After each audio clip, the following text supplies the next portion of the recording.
Jamie's laboratory is amongst the first in the world to use synthetic biology techniques in morphogenesis. And that's going to be the focus of his talk tonight. You will appreciate this has tremendous potential applications for regenerative medicine, the design and synthesis of artificial organs and tissues in the lab. So it's with great pleasure that I invite Jamie to come and give his talk tonight. Thank you. Synthetic biology, the potential and problems of re-engineering life. Thank you very much.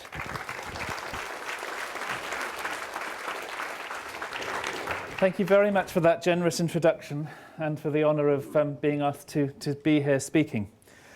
So what I'm going to do in this, given that this is, the context of this is a Global Challenges lecture, what I'd like to do is to tell you something about synthetic biology, at first fairly generally, to give you a feeling of what the power of the technique is and all of the different areas of our lives that it might touch. And especially the way that it may help us address a lot of different global challenges, to health, to energy, to lots of things. And then I want to step back a little bit and talk about the cultural changes that seem to be being brought by synthetic biology, first of all within science, and then the potential cultural changes that are very much larger. So I will certainly talk about medical applications, but that won't be the only thing I'm talking about. So synthetic biology, it's quite difficult to define, and I was reflecting when I heard Professor Duthier just defining it now. He did a much better job than the Royal Academy of Engineering managed to do in this sentence. So this is a recent definition of it, and rather than unpicking all of those words one by one, I thought what I would do instead is to go through different aspects of it to just illustrate by telling you stories from the forefront. Also, it will save the embarrassment of seeing that as redesigning and the creationism inherent in that particular phrase. So synthetic biology is a very new and very rapidly growing field. It belongs to the 21st century. Essentially, it did not exist before this century, and we're only 11 years into this century, or 12, depending on how you count. So it's very new, but it's rising very quickly. And that's one of the reasons it's attracting a lot of attention. Most aspects of synthetic biology have really grown out of genetic engineering. It's more than genetic engineering, and there are some parts of synthetic biology that have nothing to do with genetic engineering. But by and large, most of its roots go back there. But it's different from ordinary genetic engineering, and it's different in scale, and it's different in approach, and the scale and the approach are sort of mutually dependent. I'll explain what I mean. So synthetic biology, most aspects of it take a very engineering approach to how you mess about with the processes of life. So I mean an engineering approach as distinct from a craftsman-like approach. So this is an example of engineering. Here is a piece of a bridge, and it's made out of very standard parts. So for example, there are tens of thousands of rivets like those two shown at high magnification in the bridge. And there are simple pieces of angle iron and pieces of steel plate. And that's how the bridge is made. Lots of standard parts being used again and again and again in a very simple way. That's part of what engineering did. Here's another example. These are thermionic valves. These are individual valves. Behind them, you see racks and racks of identical valves, which were being used in this particular case for the first functioning digital computer in the world.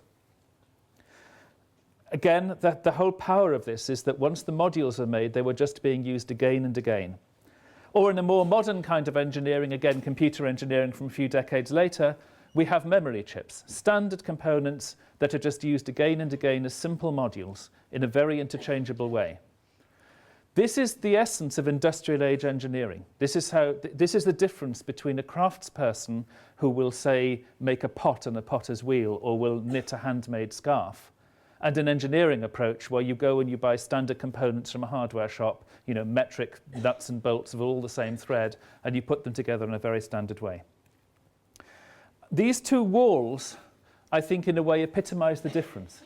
So the world of synthetic biology and what it's already starting to do and what it's aiming for very strongly is to build things out of very controllable, very standard components. So this brick wall is an example of that. All the bricks are the same, and they're just put together in a very simple way. All right, at the top of the wall, there may be something special like a weather vane, but wherever you can use a standard part, you do. Whereas the wall on the left, which is a dry stone wall, is similar to traditional genetic engineering. In the case of the dry stone waller, he is looking at the rocks on the field and picking them up individually, picking up what is in nature, using what he finds naturally, maybe making a few modifications, a mutation of a rock by knocking a bit off it, for example, and is then assembling them using a great deal of skill in a very special way that they'll go together, taking a lot of time and a lot of attention to do that one job. That's a craftsman's way of doing things. That's different from an engineer's way. And I'm using these as an example right at the beginning to try to give a flavour of the change that comes with synthetic biology. The bricks are quite a good metaphor, actually, because synthetic biologists in a lot of the field talk about biobricks. Properly, they are components in the registry of standard biological parts, but everybody says biobrick. And this is available on the web. Anybody can ask for these. And there's, on this web page, there's a catalogue. And when you click on that, it's very much like going to Radio Spares and clicking on the catalogue of electronic components. And that opens up, and you can see there are lots of categories of parts here. So, for example, there are biological parts, and by parts I actually mean chunks of DNA that can be easily combined together in different ways. That, for example, these parts are all concerned with synthesizing particular molecules. These parts are concerned with communication between cells. These parts are connected with making cells move, or perhaps moving in a specific direction. These parts are particularly interesting. They're concerned with editing DNA. And since the other parts are made out of DNA, it means that a machine you build with these parts, if you include these, can start reconstructing itself as it operates. Early computer programmers, when they were very short of memory, used to write computer programs that would rewrite themselves as they ran. And you can do this kind of thing in DNA now. And as you can see at the bottom, within the parts, there are parts that work in bacteria, for example, Escherichia coli, which is a common gut bacterium, or in yeast, or, for example, these things called mammoblocks, which is a strange and I think slightly unfortunate word, but anyway, they operate in mammalian cells. And you can just, there are over 10,000 of these now. And anybody can just order them. They're there, they're available. So what I want to do, that's just to give you a flavour of synthetic biology and the approach. What I want to do now is to illustrate different aspects of it. And I'm dividing it, I mean, you can divide it all sorts of ways, but I'm going to divide synthetic biology into 4 parts, knowing I'm missing some aspects of it, and with apologies to anybody here who works on one of the aspects that I miss. And they are synthetic life, by which I mean the creation of life, which is perhaps the most dramatic and headline-catching aspect of synthetic biology, but probably the aspect which is least likely to have a major impact, good or bad, on global challenges. And then 4 other aspects that are to do with modifying existing life to change the biochemical reactions of cells, to allow cells to perform essentially computational tasks they wouldn't normally do, or to allow cells to make novel structures that they wouldn't normally make. And I think those 3 together have a great potential for changing the world in various ways. So we'll go through these in order. I'll start with synthetic life. Why would anybody want to create life? Well, there may be lots of reasons, but the sensible reason, the reason that most scientists would choose, is summarized in this quotation by the physicist Richard Feynman. He wasn't actually talking about life, but that doesn't matter. The quotation works very well for us. He said, "What I cannot create, I do not understand." As biologists, we have a problem that we always work on extremely complicated systems. And generally, the way that we try to understand them is that we alter them, we make a mutation in them, or we put a drug in them, or we poke them, or we do something to them, and see how they react. That's one way, and the other way is just to analyze all the parts and see what's there. And those 2 ways together, slowly we think that we are getting some appreciation of how life works, of what it is to be living, of the difference between the world of the non-living and the living. But if we want to be sure we've understood it, the best way of really being sure we've understood what life is to say, all right, can we build it? It's similarly, you know, if you were some sort of a different biologist who wanted to understand flight, and all you could do was analyze enormous airliners, which were very, very complicated. If you thought you'd understood flight, then a very sensible thing for you to do eventually is to sit down and say, all right, can I make a paper aeroplane? Can I make something simple, very simple compared to what you're studying, but that captures the essence of it? So that's why people are interested in making life. And there's been a big interest in this, partly because of a great deal of confusion sown by people who are not making life, but have not resisted newspapers' claims they are. So I'll talk about them a little bit, but then I want to come on to people who I think really are. They're very modest and quiet, so they don't appear all over the newspapers, but they really are getting quite close to making life. So to start with the furore that appeared all over the press, there is a laboratory in the United States which is very famous and very effective.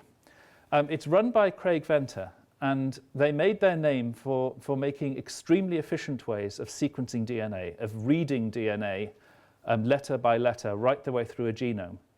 And they made an enormous difference to reading human genomes, and they continue making an enormous difference. It's their sort of work that makes it possible for any human to go and get their genome sequenced for really quite modest amounts of money, less than it would cost to buy a small car, for example. Once they'd done that, the Institute turned some of its attention to the opposite problem. Instead of let's look at natural DNA and read it, let's instead see if we can chemically synthesize DNA from scratch. That was routine to make little bits of DNA about 20 or 30 bases long. But they're setting themselves the challenge of making millions of bases accurately. And they've risen to the challenge, and they're very, very good at it. So the first time they did this as a demonstration, they made all of the DNA, they made a copy, not by copying the DNA, by reading the DNA of a bacterial virus, reading it into a computer, and then using their computer and their machines to make brand new DNA. And they put it in, so this was essentially a copy of the viral DNA, but not made by copying the template, made de novo, putting it into bacteria, and they got to the bacterial virus back. In other words, it worked. And then they went on to do this with an entire tiny bacterium. So they synthesized chemically in a very difficult process that's called, well, it's very difficult to work out. It's actually easy to do because these people made a very good job of making it easy to do, called Gibson Assembly, of putting together short pieces of DNA until they had accurately assembled something which is well over 1 million bases long, which is the bacterial genome. And then what they did is take the normal chromosome, the normal genome, out of a living bacterial cell. The cell was still alive, but it had lost its DNA, and they then put in their artificial DNA and showed that that kept the cell going, and the cell was perfectly happy to be alive and to multiply and just to live normally. They'd put it into a slightly different species, so they could tell it had flipped to the right species for their synthetic DNA. And what they did was, I mean, it's a remarkable achievement in DNA synthesis. I'm not trying to take anything away from that in saying this is not the creation of life any more than copying out a Shakespeare play is the creation of a Shakespeare play. This was a very clever copying of something that was already there. And it's wonderful, but the problem is that some of the press coverage started to cause, as I'm sure you remember, quite a sensation. And the BBC, there was a good example here. I mean, the people involved weren't really, didn't seem to be keen on correcting an impression they were creating life. And this meant that certainly in some of our favourite newspapers for headlines, that is typical of some newspapers. So there was immediately, a huge furore about should all of this be regulated. Another synthetic biologist made this remark, which I don't think I have anything to add. On the other hand, there are scientists taking a different approach that's trying to build life from the ground up. So instead of trying to mess about with very complicated cells with DNA and RNA and protein and lots of metabolism running, which is terrifically complicated, I mean, we're already fighting with that problem with real life. What they're doing, and particularly Luisi, who works in Italy, who's been doing this for years and brilliantly, is trying to start with something extremely simple. So living cells are in a bag of membrane. All of their clever stuff is in a bag of membrane. And he's very interested in the dawn of life and how life could have got going in the first place. And what he and his colleagues have been doing is asking, look, can we just make a membrane bag that can reproduce itself? Can we design a set of chemical reactions so that we can start with simple molecules, which we can call food, and they will assemble themselves to become the molecules that make a membrane? And can we arrange our biochemistry so that the molecules that make the membrane encourage this assembly? In other words, there's a catalytic reaction, so the membrane will use food molecules to make more membrane. And the answer was yes, and other people have taken this up. So this is from a paper from another group, where these are little bags of membrane, and they're making more membrane, and the different colors are just showing that.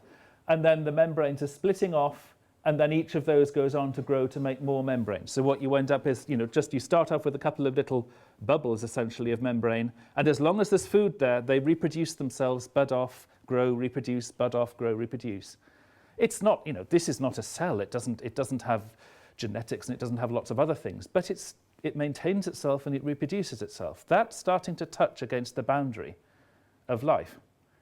And this work, I think, is it's very promising, and it could be culturally very interesting if we one day end up somewhere that people recognize this is definitely life, when this has got a bit more added to it, perhaps.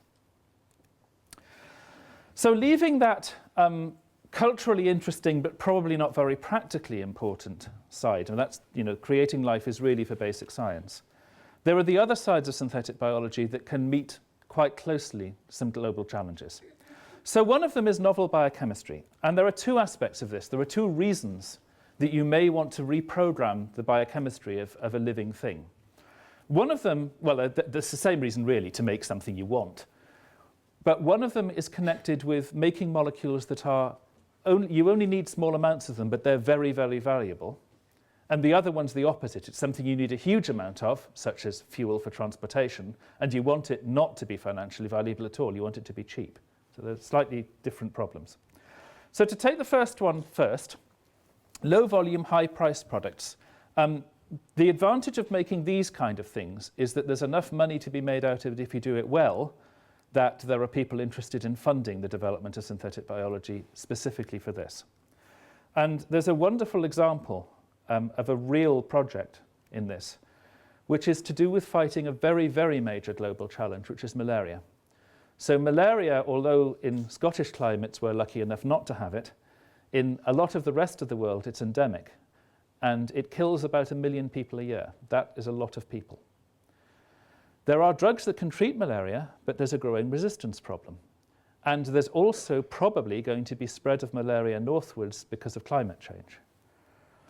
Well, one drug which still works fairly well is artemisinin, because it hasn't been widely used and there isn't much resistance. And it's quite good at killing these parasites in the blood. It's a peculiar, complicated structure which is difficult to synthesize directly, well, difficult stroke impossible.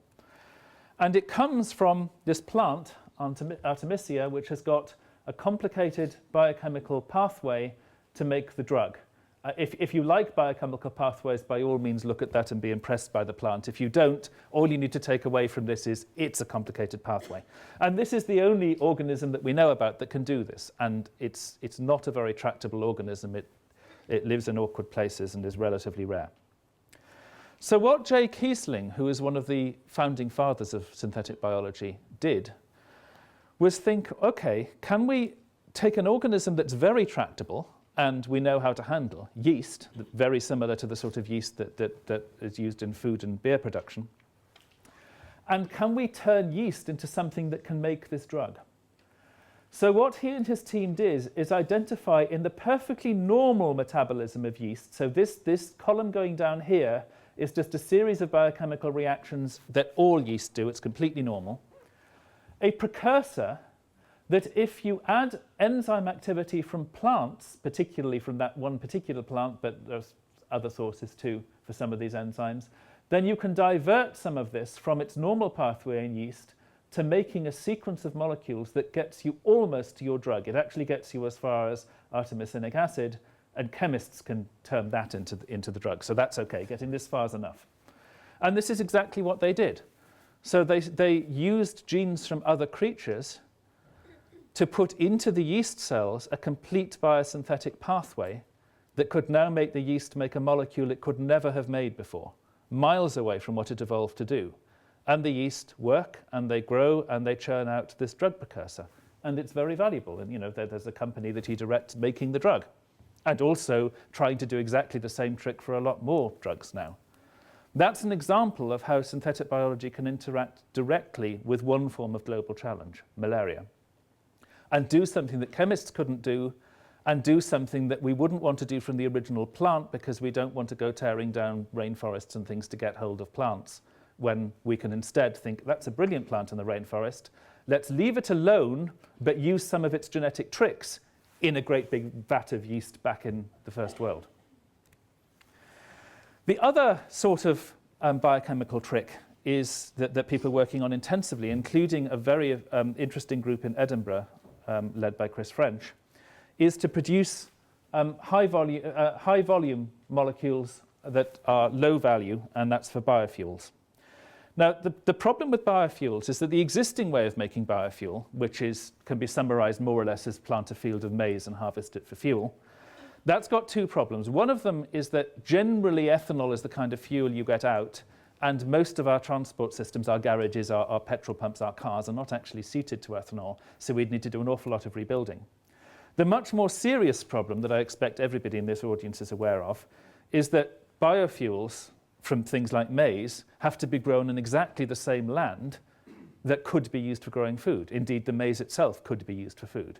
So you end up with the tension that the energy captured by plants on this land can either feed somebody who's hungry or can feed the tank of somebody's car.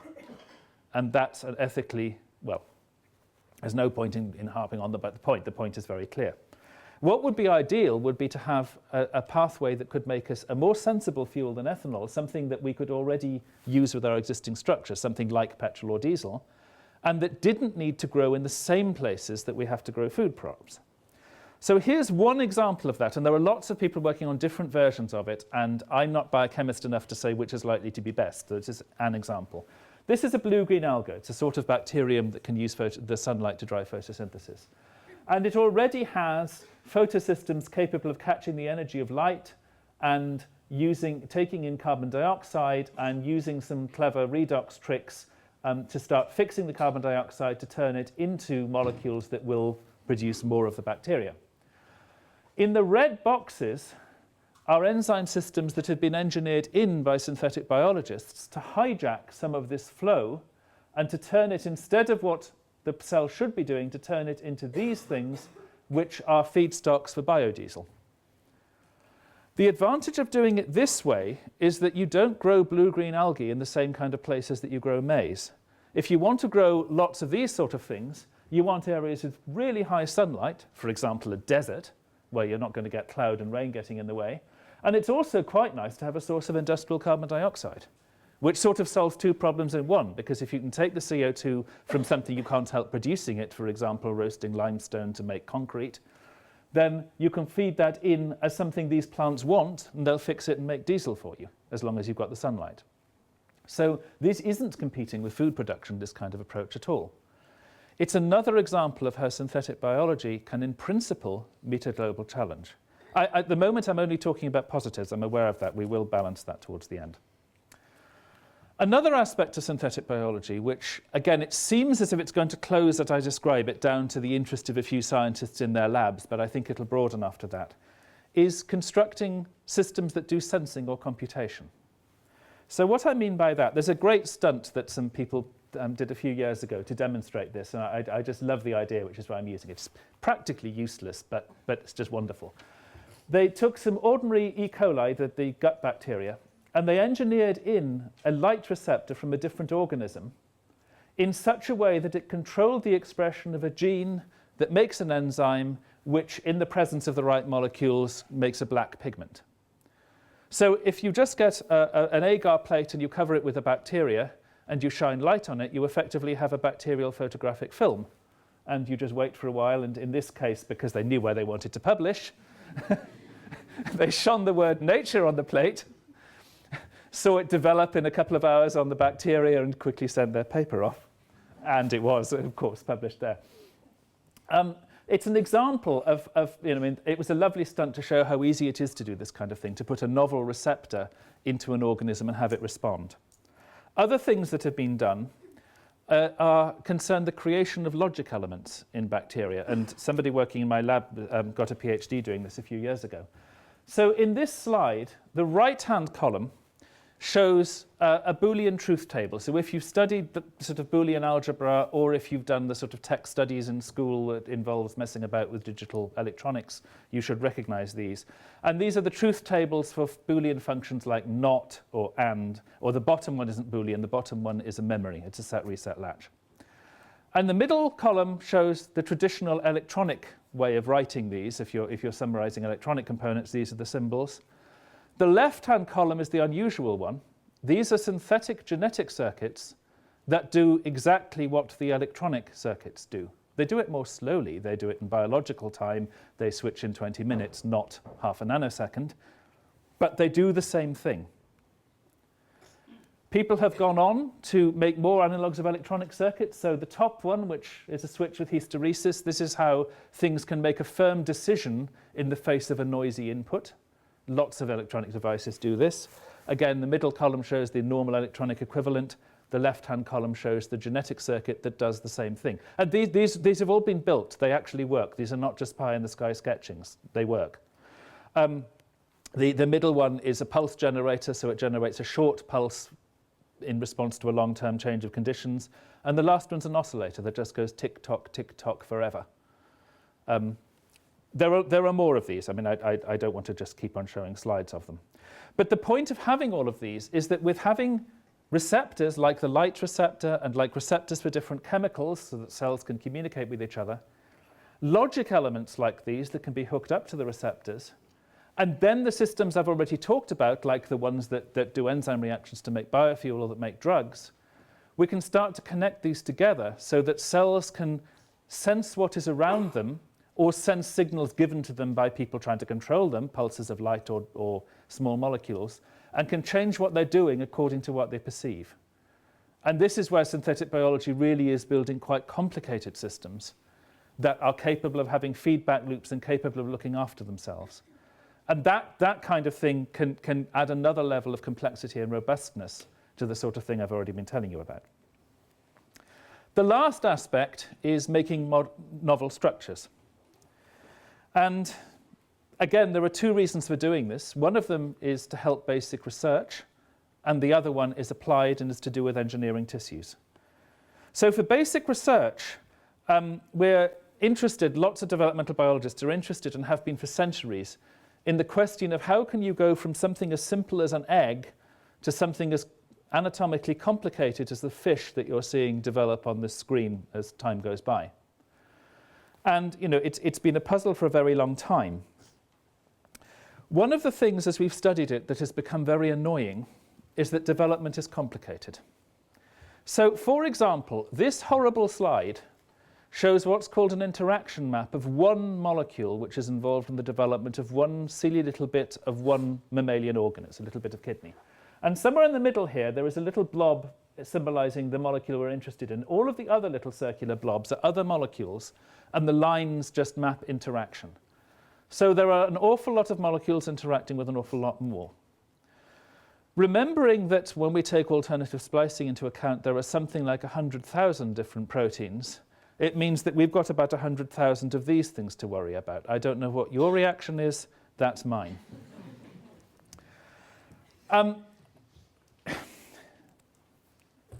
This is something I think every day, just this question, does development have to be this complicated?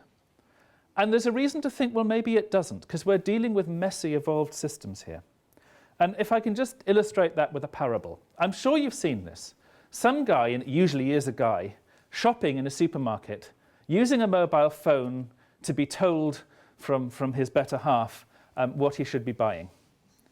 And if you think about the way that's working, it's actually quite complicated. We've got him on his mobile phone here. He's talking to a cell tower That's talking in a complicated network of ground and other cell tower stations, perhaps to the landlines, through an interface to the landline. That's a very complicated system. If we were engineers and we wanted to build a system to achieve what he wants to achieve, we'd probably do that. But it's not that he's mad, because given that all of this is already in place, it's completely rational for him to use it. He's just adding on one tiny little extra aspect of a complex thing that's already there. Probably evolution does exactly the same thing. If you've already got a complicated system working in an embryo and there's an evolutionary pressure to add an extra long claw or a big nose or a trunk or whatever it is, then tweaking a complicated system, making it a bit more complicated, is probably a lot easier, a lot more probable to happen in the world of mutations than would be generating an elegant, simple system which would have to be done from scratch. And that's probably why we are faced with such a lot of complexity. So to cut through the complexity, we can think, well, can we just try to work out the fundamentals of what's going on and try to ignore the complexity? So to go back to our question, we can, for example, look at development and say, well, actually, the development of tissues mostly seems to be a story of about 10 events. And if you're a biologist, you'll recognize these and be able to decode the initials. And if you're not, it doesn't matter. They're events like cells proliferating, or cells moving, or cells sticking to each other, or letting go of each other, or sorting out. They're fairly simple, primitive events.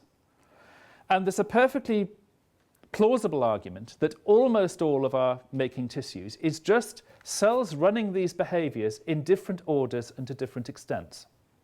And you can make little computer models of building tissues on this assumption, and you get on your computer screen something that looks quite a lot like tissue. So what would be nice would be to go back to development and ask, okay, can we use synthetic biology to drive these specifically without any complication, because we've built our synthetic circuit in a particularly dumb and stupid cell that won't do anything clever for itself. And if we activate these different things in different orders, do we get what we think we should get? So, I mean, we've identified various molecules that should activate these, and there's a weight of evidence that they will. And various people in this audience are building synthetic genetic circuits that do activate exactly those molecules, and are testing the idea that activating them in different extents and to different orders will generate predictable tissue structures. So that's a basic science reason for doing all of this. An applied reason, a medical reason, well, there are two medical reasons, really, that we might want to build tissues that have not evolved. So if you want to rebuild tissues that have evolved, something which the body should have, and you want to build exactly the same, then the rational thing to do probably is to use stem cells and not to do any fancy synthetic biology, because stem cells for a liver know how to build a liver. You've heard about those in other lectures in this series. But sometimes we might want to build tissues that are not natural. So one reason is some medicine, especially acute medicine, depends on life support machines. So technically extracorporeal machines. They're machines that will replicate the function of an organ from outside the body. Those machines generally don't work all that well. They can do the mechanical things very well. For example, a dialysis machine can filter blood very well. But that isn't all that a kidney does. Its cells also do a lot of clever biochemistry. And the same's true of all of the other machines. So what would be very valuable would be to have living human cells inside the machine still doing all of the biochemistry they would do in the body. Problem is that human cells don't like living inside machines. They tend to die very quickly. So one use of synthetic, for the idea of building synthetic tissues, would be to have a synthetic module that would program human cells so that they would be happy to live inside a machine. They wouldn't ever be entering the body, so there wouldn't be any scary prospects of something going horribly wrong by doing that. But they would sit inside the machine and be happy there, but still be running their basic human biochemical programs. That's a fairly urgent and relatively short-term potential application for building tissues through synthetic biology. A much more long-term science fiction-y idea, and a much more potentially dangerous one, because it means the cells are actually interacting directly with the body, would be to build novel interface tissues. So, for example, for an application like this, where what you're wanting to do is to control an artificial limb from a still living nervous system. There is no natural evolved tissue that can do that. But it would be wonderful if we could use the techniques of synthetic biology to make a tissue construct itself so that it could mediate between a nervous system and an artificial limb, so that the limb could be controlled in a natural way. Similarly, and maybe more realistically, for people who are born with congenital abnormalities, parts missing, for example, or parts malformed, the bit of tissue you really need to make everything okay again probably won't be a normal shaped tissue, because the rest of the body, there's something that's gone wrong. So to be able to build designer tissues that will be able to bridge over something missing in somebody with a congenital abnormality, that's another example that these things are medically important. Well, what I hope I've done in that section of the lecture is given you a sort of general overview of what synthetic biology is, the sorts of things that synthetic biologists like to do, and the potential power of the technique for addressing global challenges such as infections, such as fuel poverty, and such as the need for better regenerative medicine. What I now want to do is to step back a little bit and talk about cultural issues that have come alongside synthetic biology, because relatively few people talk about this, but I think in the context of looking forward, as we should be in the Global Challenges lectures, I think they're quite important. One interesting piece of culture of synthetic biology is that it is a very young field. I don't just mean it's new. I mean that most synthetic biologists who are being really effective are either your age or actually younger than your age, for most of you in the audience. There are a few grey-haired old souls about, but generally we're surrounded by very energetic, very young people. And a great example of this is provided by something that Tom Knight put together some years ago. He is one of the few grey-haired people, which is the IGEM Competition. It stands for International Genetically Engineered Machine Competition. And the way it works is very simple. There are teams of students, generally undergraduates, who enter, and their task is to design, build, and demonstrate an interesting new piece of synthetic biology. Typically, they will be reprogramming some kind of cell to do something interesting and potentially useful. So Edinburgh's entry last year, for example, was an arsenic biodetector. So the idea of this is that in various parts of the world, India as an example, there's a major problem about soils being contaminated by arsenic. And okay, if you have got access to a very good analytical chemistry lab, then that's no problem. But if you're trying to help people detect arsenic in a well with drinking water, for example, in bits of the third world where they haven't, it can be valuable to give somebody a very simple kit that can easily be replicated, because it's alive, so it'll multiply anyway, that will just tell them if there's arsenic. So that was Edinburgh's entry, which did rather well. I want to concentrate on a different entry, which is similar, but I'll explain in a moment why I'm concentrating on this. It's not ours. This got a gold medal this year, and it was a similar idea. This was to detect cadmium pollution, which also affects soils in China and various other places. So the idea of this was to generate a synthetic genetic system and put it into yeast, a system that yeast has no business to have, and it's using components from other sort of creatures and using BioBricks, these standard components I was telling you about, so that this is the construction of an artificial piece of DNA containing all of these elements. It doesn't really matter if the text is too fine to read. That's what they did. Put it into yeast. Then the idea is the yeast is dried down onto a piece of filter paper. Where it needs to be used, people crack open a bottle of nutrient broth, put a bit of filter paper in so that the yeast grow, and they can always pass more yeast on to their friends if they want another village to do this. And then when the yeast have grown, they put some of the water they want to test in, leave it for 48 hours. If there's no cadmium, then there's no colour. The more cadmium there is, the more of this red colour you get, and you just hold your test tube against the colour card, and you know how much cadmium you've got. And they built this, and it works. What's striking about this, I've actually cut a little bit off the top of this poster. I'll put it back now. The people who built this brand new genetic circuit were high school kids. On their own. This is not high school kids working with some professor being his glass washer. These are the high school kids who designed and built it. That's an illustration of what I mean by this being a young culture. There is a tremendous burst of energy in this age group. And for biology undergraduates who are here, could you do that? The people who will be competing for the same jobs are like this, okay? Biology is starting to change. There's suddenly a real push of excitement coming from the ability to start building things. Here is another example of it. So this is a center spread from Le Monde magazine. And I use that example because that's a popular French publication. And the easiest translation would be with DNA's DIY enthusiasts. Bricoleur doesn't translate terribly well. And if you look at this image, this is somebody's house. This is their kitchen. What you'd expect to be a dining room is rather full of clutter. And there are centrifuges and ice buckets here. And these guys are busy messing about the DNA and constructing new stuff. They're not professional biologists. They're enthusiasts. Some people are motorbike enthusiasts, and of a weekend they'll get together and polish their motorbikes and ride through the borders. And some people are country dancing enthusiasts and will go to the village hall and have a ceilidh. Of a weekend, these people have a few beers and then build a new organism. That's what they do.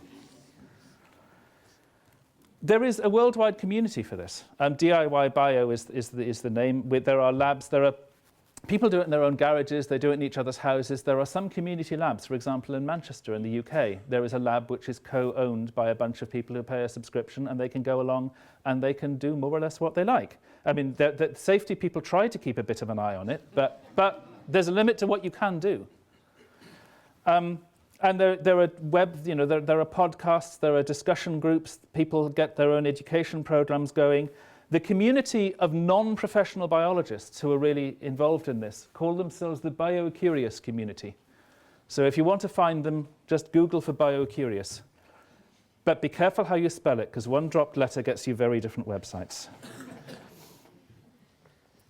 So why am I telling you, since we're talking about global challenges, why am I telling you about a bunch of kids who work away in a garage? I want to use a parable to tell you why, because I think this is a meaningful parable. And it's about DIY computing. So this sort of goes back to my own teenage years, and it may be a bit self-indulgent, but I really, really see the parallel here. So back in the 1970s, if you wanted a computer at home, you couldn't go to PC World and buy a computer, because there were no home computers sold anywhere, not in the mid-70s anyway. They came right at the very end. So what you did is you built yourself one. This is one of mine. It was built by 3 different people, so I was the last of 3 owners. My bit is the really messy bit that was added to control a backyard radio telescope. I realise it sounds like I had a really weird childhood. It didn't feel weird at the time. And it still works. I got this when I was preparing for these slides. I just got it down from my attic and switched it on, and yay, it still works. But computers are very different then. It was a very geeky business. Now if you think of your computer, you probably think in terms of some icons and some nice programs to run and perhaps a disk structure with directories and things. This is the view that we had of computers then. Just a very raw, low-level view of electronic systems and of switching systems and latches and registers. The only way we could communicate with these very simple machines, and 1 kilobyte of memory was an ambition in those days. Your phone probably has gigabytes on it. This was the way we communicated. This is a hexadecimal, a base 16 way of writing binary numbers. But these are just binary numbers that would load voltages onto these things and make the computer do stuff. It was all a very, very simple and geeky world, but people got very enthusiastic. There were computer clubs all over the place. I can see other people with grey hair nodding in the memory of them. One very famous one was the Homebrew Computer Club in California. They definitely made the running far more than we did in the UK. I don't know if you recognise these people. They're very proud of their new machine. That's Steve Wozniak. That's Steve Jobs. They had met only a bit before. That's the Apple one. That's it, by the way. That's not a bit of the Apple one. If you order an Apple One computer, that's what you got. No keyboard, no screen, none of that unnecessary stuff. You got the circuit board. That's how it was then. Another person from there, and there's a reason I'm showing you him as well, he's wearing around his neck a mock prison thing because he was being rather sent to Coventry by everybody else. Because he developed very different ideas about how computing should be done in the DIY world. You see, up until then, the community wrote all of its own software, and software was considered public. You just copy it, you give it to your friend. And he wrote a slightly incandescent circular letter to all of us who were involved in this, which is entitled An Open Letter to Hobbyists, and it essentially said, stop this, that software should be considered copyright and not just copied. If you don't already recognize him, you'll recognize the signature. Another person who was involved is Captain Crunch. His real name was John Draper, but he was Captain Crunch to everybody else. He had a different specialty. He would like misusing technology. That was his favorite game. So he became famous for building blue boxes, which were things that would give to telephones. You could hold it up to a telephone receiver, and it would play to the telephone a sequence of tones which only American telephone engineers' phones ought to have made, and it gave them free connection to anywhere so that they could test phone trunks. So anyone with one of Captain Crunch's blue boxes could make an international call to anywhere. There was a similar British version, but I'd probably better not say very much more about that. And we were connected. We were on the internet in the 70s. It makes some of us old people smile wryly when we hear the radio people saying you're the first internet generation. You're not. The reason I've shown these characters is, well, they encapsulate, well, I'll just carry on. So the reason I'm stressing all of this is that all of this was a desperately geeky, slightly, to be honest, social misfit world of people who were probably better off messing with computers and sheds than doing anything else. It's only taken 30 years for most people in this room to be carrying significantly powerful computers in their pockets, for them to be everywhere. I'm using one here, after all, for the lecture, and for them to be necessary, more or less, to life. It's the way that we live now. We depend on them. That's only 30 years. That's quite a short time. When I meet people involved in DIY bio, I am so strongly reminded of those days. And I'm amused to realize that when they know I'm a professional biologist, they treat me with the same disdain that I'm afraid we tended to treat computer science professors with. But it just feels like the same world. And that's why I think, although these are marginal, they may actually be shaping the world a great deal in 30 years' time, far more than we can imagine. It is often young enthusiasts who make all of the real changes, which is why I'm so delighted to have so many young enthusiasts here. So at the end of that, I just want to talk very briefly about pitfalls and negative sides. There are several groups who are worried about this. There's one group called ETC in particular that's very serious. I mean, it comes from erosion technology and concentration, but they're just ETC now. And they're not really sort of flag-waving types. They're serious critics and worth listening to. And they published a very interesting book a while ago about synthetic biology, which they called Extreme Genetic Engineering. And the two quotations I like to bring, one of them is just a quotation from Plato, which is implying that the people who discover things don't necessarily have the best idea of how to use them. And then the other one, put very clearly in modern English, it was their statement that it's not for scientists to control discussion about this or to determine how it's regulated. Jane Calvert, who works in the University of Edinburgh, has been a major contributor to discussions about this. And she and Paul Martin, in a recent review, pointed out what's interesting about synthetic biology is that the scientists sort of know this. We're interacting to a very unusual degree with social scientists. This doesn't normally happen. But within synthetic biology, there's a terrific engagement, because I think most practitioners of it realize that there are social implications, and we do actually need to understand some of that rather than steam on frightening everybody.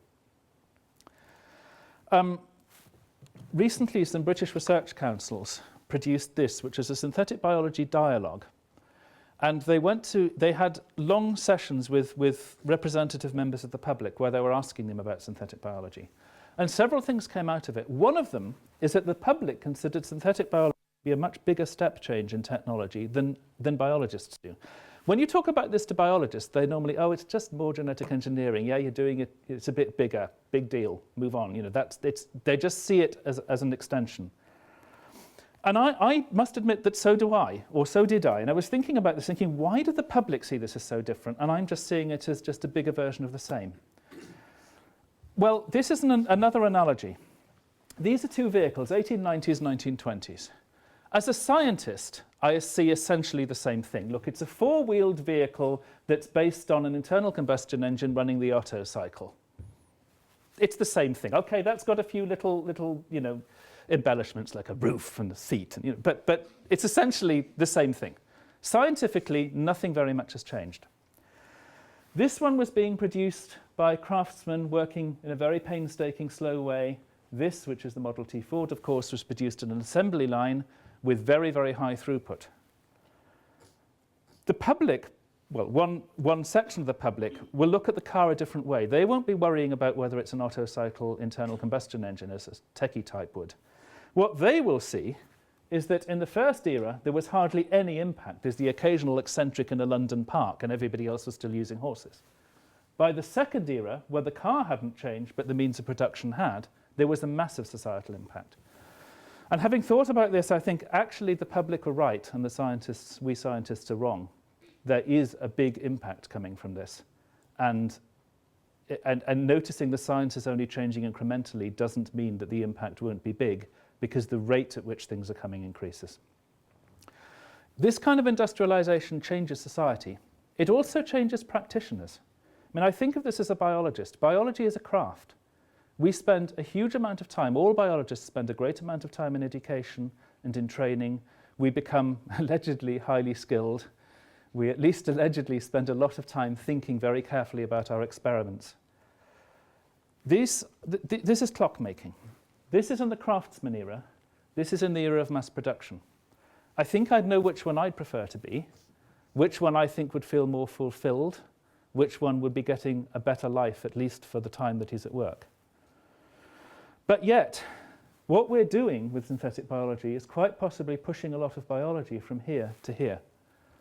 And that gives me a great feeling of ambivalence about the whole thing. Although I'm part of it, I worry about it. From teenage years, I read a lot of books by this character, Tom Roald. He was an engineer in the 20th century, and he was fascinated by engineering and also fascinated by craftsmanship. And he, for example, being fascinated by engineering, was working on the very first diesel lorry. And he was really excited at building this thing that could actually work, and really dreading the fact that this would put his friends with the horse-drawn drays out of business and the craftsman blacksmiths that he wanted to save, because he hated industrialization. And several times in his life, he kept hitting this. What he was doing was destroying that which he loved. He ended up, by the way, pioneering a lot of preservation of railways and canals and all sorts of things in his later life. But the point is, those of us who are doing this, certainly speaking personally, I feel rather torn. Because building synthetic biology is fascinating, and seeing this change from the craftsman era to the industrial engineering era is fascinating. It's an amazing challenge. But actually, I'd rather be the clockmaker with doing everything by hand. There will always be a few academics who can do that, but for biology as a whole, it could change, and that's uncomfortable. For me, anyway. The other things that came out of that synthetic biology dialogue, the amazing thing is that mostly the public were enthusiastic. They weren't frightened by it. That was amazing. Actually, the public were often more enthusiastic than other scientists. Of the worries that did come out, the main worries would be the accidental production of pathogens when we're trying to create life. Generally, scientifically, that would seem to be unlikely. But also the risk that people may deliberately be making toxins or pathogens with synthetic biology. Anything which is powerful can also be a weapon. And synthetic biology is easy, and it's getting easier. I've been involved recently in various discussions with various government-type people about biosecurity and the implications of synthetic biology for that. And our general conclusion is, for the next few years, don't worry. In a few decades, possibly worry. We're moving to an era when somebody in a backyard could be synthesizing bacterial length chromosomes within a decade or so. So there are worries about this.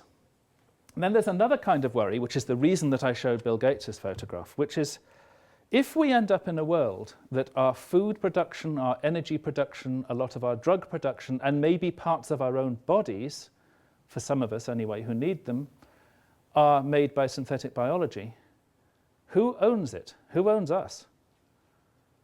What are we going to do about patents and about rights if we start relying on modified life? That whole Free Software Foundation versus Bill Gates debate suddenly gets a lot more serious when we can't just think, okay, never mind, we can just turn off the computer and go and do something more interesting. When we carry the product of synbio ink inside us and it's keeping us alive. Those sort of questions are interesting, and they're ethically interesting, and I don't think yet the public is engaging much with them. In a last parable, in physics, halfway through the last century, a subject which had really been a lot of fun with equations and hadn't been technically very powerful, suddenly reached a point that the products of physics, in this case, were technically very powerful and could change the world, and particularly could change the world for the worst if misused. These are comments from, as I'm sure you'll recognize them, Albert Einstein and Robert Oppenheimer about the building of the first atomic bomb.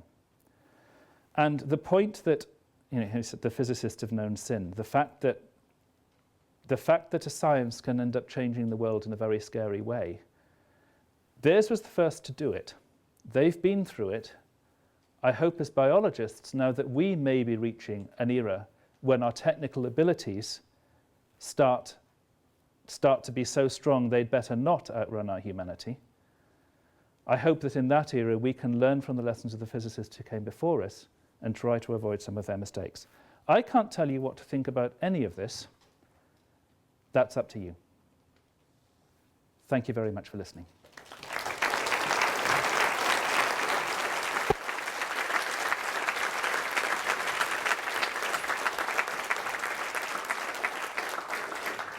Thank you, Jamie, for a fascinating and a very, very, very interesting lecture on this fascinating topic.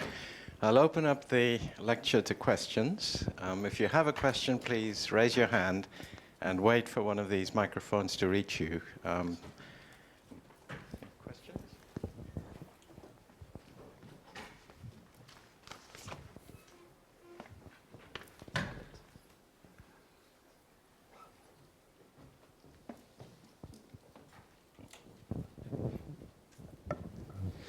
Thank you.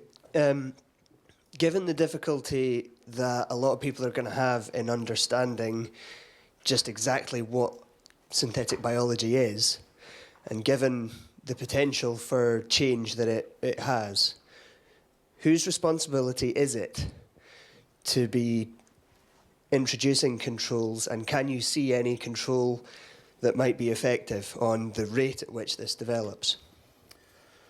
Well, I suppose controls, there are two responsibilities.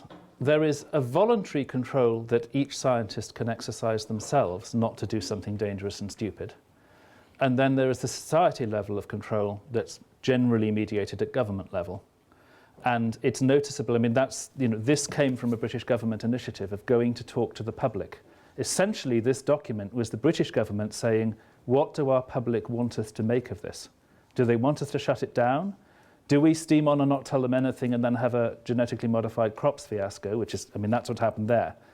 I suppose it's a combination then of hopefully governments genuinely getting the feeling from their own people, and scientists and others communicating well with those people so that they understand. But we all, as scientists, have an individual responsibility not to do something stupid as well. Nothing can take away that individual obligation.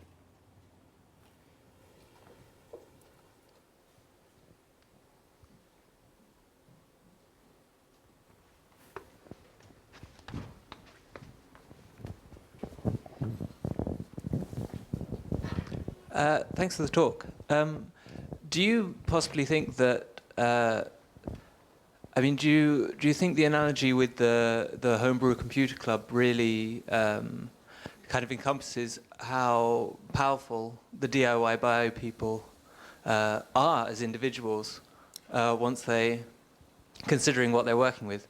And in light of that, do you think it should be allowed? I'll answer the last question first. I think it should be allowed because I think that science belongs to everybody. It's not for an ivory tower dwelling elite.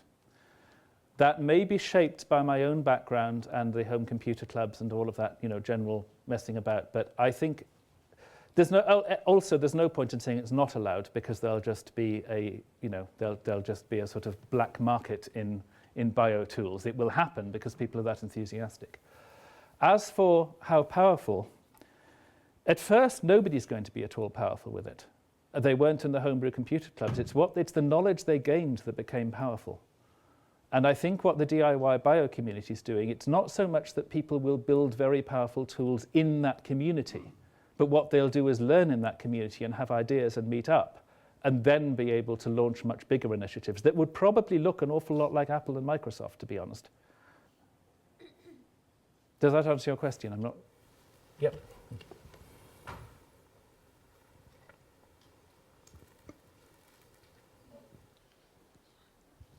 Thank you.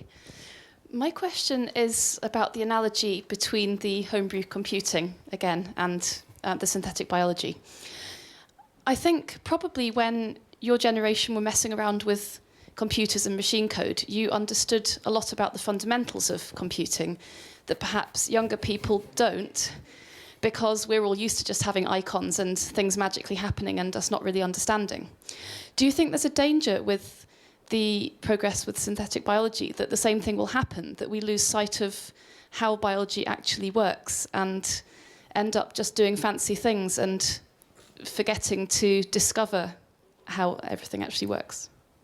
I think it will certainly, I'm not even sure I'd use the word danger. I think when synthetic biology grows up, most of its users won't care about how it works any more than anybody who uses a pocket phone cares deeply about how it works. But there will be the people who are really committed to it who do care, in much the same way that there are pharmacologists who care deeply about how drugs work, and there are an awful lot of people who just use them for various reasons. And they really don't care how they work, they just care about what they do. And I think there are still at least as many people now who care deeply, fundamentally, how a bit of machine code runs in a processor as there ever were. It's just that there are an awful lot of more people who want to look at their friends on Facebook.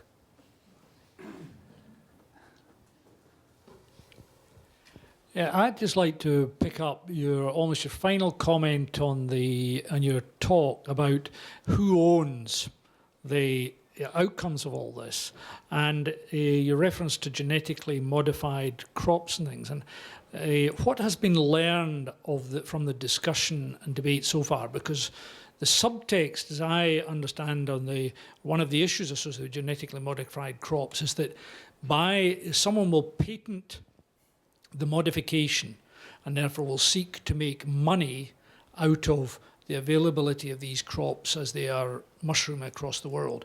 What have we learned so far from that debate, and how can it apply to the kind of issues you've been discussing? I think there are two separate things that were learned. One of them, which just connects to the public, was that the secrecy around the crops backfired. It means that they've essentially been eliminated from Europe. But what's been learned about the patent issue, one thing it's learned is the public care about that and they don't like it. Now, I have a bias in this. This computer's running an open source operating system and open source software. I have a very strong bias about freedom. So I don't know what's learned because I come from such an established particular place myself about that. I don't patent things that I do here.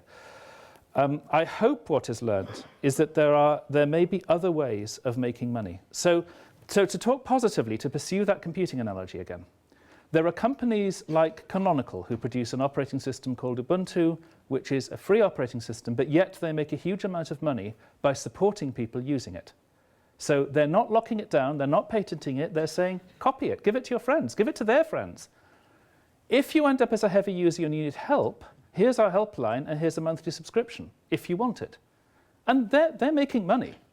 One of the things that maybe these things are telling us in advance is other ways that companies can make money out of building clever inventions that don't restrict the freedom of people to feel that the inventions are theirs to use in any way they want to. That's what I hope will happen.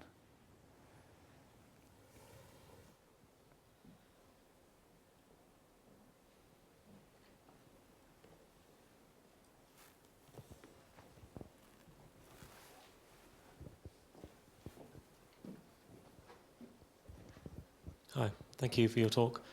You talked a bit about how synthetic biology kind of contributes to understanding life, the sort of fundamentals of life. And I wonder whether you think, or how you think, synthetic biology contributes to the kind of philosophical debates about the difference between humans and animals, that kind of animal studies debate, and whether you think it's going to contribute to that debate and how you think it might do that. I find it, because, okay, the difference between humans and other animals is, we tend to mean the difference between humans and other animals that are already quite advanced, for example, chimpanzees or gorillas. They are so advanced compared to anything synthetic biologists are even dreaming about in their science fiction-ish dreams. I'm not sure what we can learn by that. I think we can learn an awful lot about philosophical debates about the difference between the living and the non-living. And those can be important for humans too, because we have a problem as humans of defining when life begins in terms of defending the rights of a fetus. We have big problems defining when life ends. And it could be that synthetic biology will muddy that a great deal about when something's dead and when it isn't and when it's not recoverable. Those philosophical debates, I think, will be ignited by some of this work. The human versus non-human animals, which is sort of mostly around consciousness and neuroscience, I suspect is so advanced, it's a long, long way away from anything synthetic biology can touch. But I'm guessing.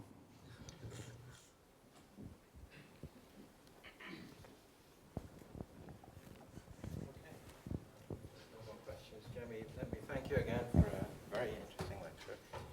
And I hope to see you again next week. Thank you very much for coming along.